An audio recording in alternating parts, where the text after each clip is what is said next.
ওম সূর্যায় নমঃ নমঃ শিবায়।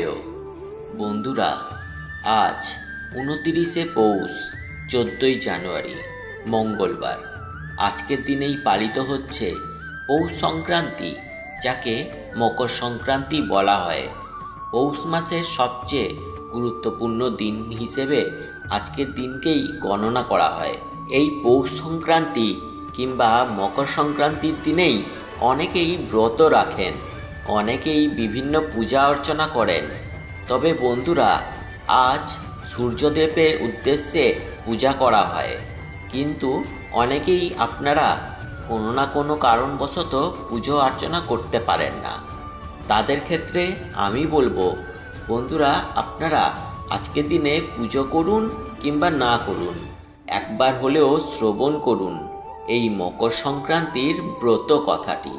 এই ব্রত কথাটি শ্রবণ করার পরে আপনারা আপনাদের ইষ্ট দেবতার উদ্দেশ্যে একটি প্রদীপ প্রজ্বলন করতে পারেন। তাতে আপনার ও আপনার পরিবারের মঙ্গল হবে। পৌষ সংক্রান্তি তথা এই মকর সংক্রান্তির ব্রত পৌষ মাসের সংক্রান্তির দিনেই করা হয়। এই ব্রতকে সুয়োদুয়োর ব্রত বলা হয়ে থাকে। তাই আজকের দিনে একবার হলেও শ্রবণ করুন এই মকর সংক্রান্তির সুয়োদুয়োর ব্রত কথাটি। আশা করি দর্শক বন্ধুরা, এই ব্রত কথাটি শ্রবণ করে আপনাদের ভালো লাগবে। তাই বন্ধুরা, আপনাদেরকে একটি অনুরোধ, এই ভিডিওটি অতি অবশ্যই খুব মনোযোগ সহকারে এবং মনে ভক্তি রেখে শুনবেন। বন্ধুরা, আজকের ব্রত কথাটি শুরু করার আগে আপনাদের সকলকে সুস্বাগতম জানাই আমাদের এই ইউটিউব চ্যানেল বং পজিটিভে। আশা করি ঈশ্বরের কৃপায় আপনারা সকলে ভালো আছেন এবং সুস্থ আছেন। বন্ধুরা, আজকের ভিডিওটি ভালো লাগলে অতি অবশ্যই ভিডিওটিকে একটি লাইক করেই যাবেন এবং কমেন্ট বক্সে হর হর মহাদেব লিখেই যাবেন। আর এই ভিডিওটিকে অতি অবশ্যই আপনার নিকটবর্তী আত্মীয় স্বজন ও বন্ধুবান্ধবদের কাছে শেয়ার করে দেবেন। এর ফলে ওনারা উপকৃত হবেন এবং আপনাকেই ধন্যবাদ জানাবেন। আর আপনারা এই চ্যানেলে নতুন হয়ে থাকলে অতি অবশ্যই চ্যানেলটিকে সাবস্ক্রাইব করে দেবেন এবং পাশে থাকা বেল আইকনটি অল নোটিফিকেশানে ক্লিক করতে ভুলবেন না। এর ফলে এই রকমই উপকারী ভিডিওর নোটিফিকেশান সবার আগে আপনার কাছে পৌঁছে যাবে। তো বন্ধুরা, আর দেরি না করে শুরু করছি আজকের সুয়োদুয়োর ব্রত কথা।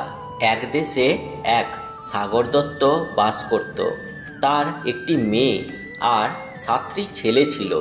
ছেলেদের জন্মানোর আগেই সে তার মেয়ের বিয়ে দিয়ে দিয়েছিল। মেয়ের বিয়ে দেওয়ার পর থেকে সাগর দত্ত তার মেয়ের কোনো খোঁজখবর আর রাখতে পারেনি। এই কারণে সাগর দত্তের ছেলেরা তাদের দিদির কথা শুধু শুনেই ছিল, তাকে দেখবার সুযোগ তাদের কখনোই হয়নি। কিছুদিন যাবার পর সাগর দত্ত মারা গেল। এরপর তার ছেলেরা বড় হয়ে বাণিজ্য করতে বের হলো।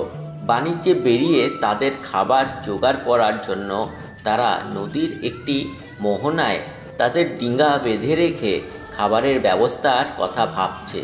ঠিক এমন সময় কাছের একটি গাঁয়ের লোক বলে পরিচয় দিয়ে জনক কয়েক লোক তাদেরকে বলল, এখানে খাবার মতো কিছুই তোমরা পাবে না, তোমরা আমাদের সঙ্গে আমাদের বাড়িতে চলো, সেখানে আমরা তোমাদের খাবার দাবার সমস্ত ব্যবস্থা করে দেব, আর তোমরা খাওয়া দাওয়া করে জিরিয়ে আবার এসে ডিঙ্গি ছাড়তে পারবে।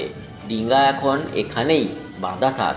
সাগর দত্তের ছেলেরা ভাবলো যে সেখানে যখন কোনো দোকানই দেখতে পাওয়া যাচ্ছে না, তখন এদের সাথেই যাওয়া বোধ হয় ভালো হবে। এই ভেবে তারা ওই লোকেদের সঙ্গেই বাড়িতে চলে গেল। সেই লোকগুলি সাগর দত্তের ছেলেদের খুব খাতির যত্ন করলো আর বলল, আপনারা জল খাবার খেয়ে এখানে খানিকক্ষণ জিরিয়ে নিন, আমরা এখন যাচ্ছি, কাজ সেরে খুব শীঘ্রই ফিরে আসব। এই কথা বলে যখন জলখাবার এনে দিয়ে একটু পরেই তারা বেরিয়ে গেল, সেই বাড়ির ভেতরে একটি বউ রান্না করছিল। বাড়ির পুরুষরা বেরিয়ে যেতে সে একবার উঁকি মেরে দেখল যে 7জন সুন্দর ছেলেকে তার স্বামী আর দেওরেরা একটি ফন্দি করে ভুলিয়ে বাড়িতে এনেছে, এদের তারা মেরে ফেলবে। তখন তাদের কাছে এসে জিজ্ঞেস করলো, আপনাদের বাড়ি কোথায়? 7 ভাইয়েরা তখন তাদের পরিচয় দিল। বউটি তখন বলল, তোমরা তো দেখছি আমার ভাই, তোমরা এখানে আর একদণ্ড থেকো না, পালিয়ে যাও। যারা তোমাদের এখানে নিয়ে এসেছে তারা ডাকাত, ফিরে এসে তোমাদের মেরে ফেলবে আর ডিঙ্গার সমস্ত জিনিসপত্র নিয়ে নেবে। তোমরা যেমন করে হোক এই বাড়িতে আগুন ধরিয়ে দিয়ে এখান থেকে পালাও, আর তোমরা উত্তর মুখে যেও।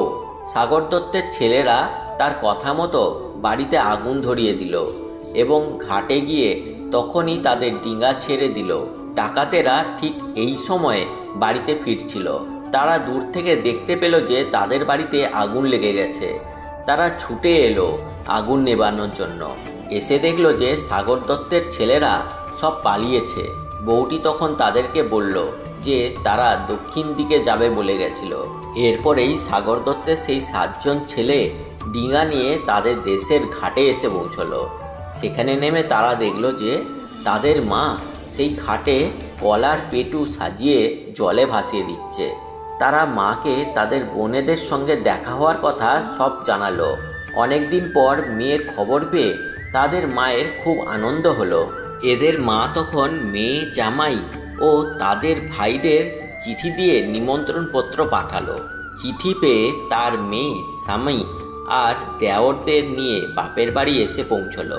সাগর দত্তের 7 ছেলে মিলে বোন, ভগ্নিপতি আর বোনের দেওরদের খুব খাতির যত্ন করলো। তারা তাদের এই ডাকাতি ব্যবসা ছেড়ে দেওয়ার জন্য খুব অনুরোধ করলো।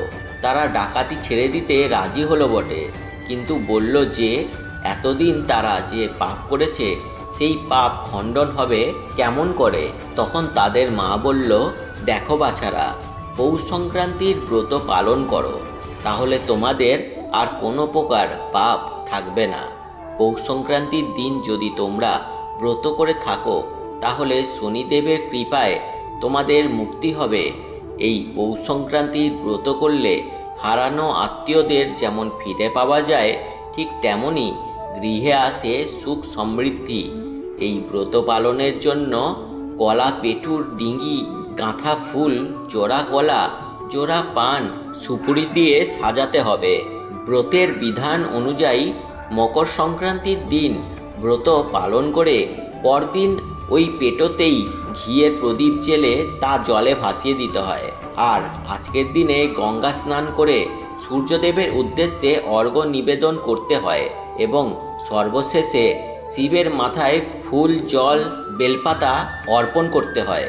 বন্ধুরা, আজ যদি ভগবান শিবের উদ্দেশ্যে জল নিবেদন করতে পারেন বা তার পূজা করতে পারেন, অবশ্যই ভগবান শিবের ব্রতটিও পালন হয়ে যায়। আশা করব বন্ধুরা আজকের এই ব্রত কথাটি আপনাদের খুবই ভালো লেগেছে। তাই বন্ধুরা, এখনও যদি আপনারা এই ভিডিওটিকে লাইক না করে থাকেন তবে একটি লাইক করেই যাবেন এবং কমেন্টে হর হর মহাদেব লিখেই যাবেন। আর এই চ্যানেলটিকে সাবস্ক্রাইব করে পাশে থাকা বেল আইকনটি অল নোটিফিকেশনে ক্লিক করতে ভুলবেন না। এর ফলে এই রকমই পূজাপাঠ রিলেটেড উপকারী ভিডিও সবার আগে আপনার কাছে পৌঁছে যাবে। আপনারা সকলে ভালো থাকবেন এবং সুস্থ থাকবেন আর ঈশ্বরের নামগান করতে থাকবেন। জয় শিবশম্ভু।